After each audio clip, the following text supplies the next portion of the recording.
Ее голос нельзя не полюбить, отзываются коллеги. А на концертах всегда аншлаг. Вера Булышева, ученица известного в республике педагога Лидии Чувьюровой, отмечает 20-летие творческой деятельности. Завтра в филармонии состоится ее концерт «По северу, по вольному». В программе вечера народные песни на коми и на русском языках, а также музыкальные поздравления коллег по цеху. Елена Кононова встретилась с героиней.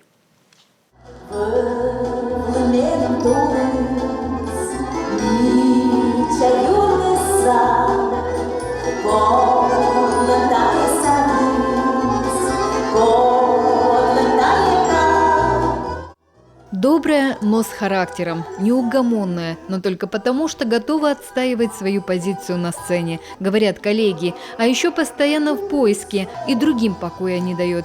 Именно Вера Булышева когда-то уговорила Сергея Гусева написать для нее куми-песни для участия в фестивале «Василей», где они вместе занимали и первые места, и гран-при. Зная вообще ее характер, зная ее подачу голоса, зная вообще все ее возможности, из этого все составляющего получается вот именно песни, те вот, которые вот именно, я их сразу слышу, когда человек пишет, сразу слышится голос. Да, поэтому попадание, если кто-то начнет уже это петь, уже, может быть, даже и хорошо, но тем не менее голос всегда будет ее звучать только ее в первом исполнении. Ее любимая певица и пример для подражания Александра Стрельченко, которую в нашей стране называли королевой народной песни. Сама Вера поет с тех пор, как себя помнит. Но самой первой музыкальной школой для нее, пожалуй, стала агитбригада «Ромашка». Без выступления юных артистов не проходил ни один праздник в родном селе Парч Усть-Куломского района. Мы ездили к дояркам, на сенокос, садились в кузов грузовика, прямо на сено. Никто за нас не боялся. Ни один праздник, 8 марта, Новый год и так далее, не проходил без нас. Потом мы стали учиться в соседнем Усть-Неме. Там жили неделю, на субботу, воскресенье приезжали домой. И даже без обеда сразу бежали на репетицию.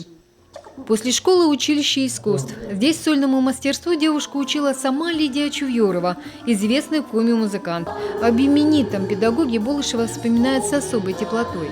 Строгая, но справедливая. И всегда защищала студентов из глубинки, которым было не просто учиться в тяжелые 90-е годы.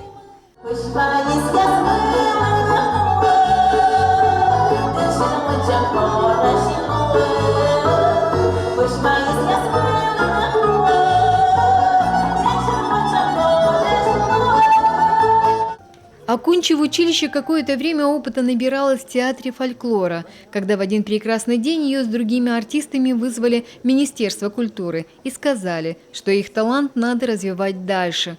Потом были экзамены в Московский государственный музыкально-педагогический институт.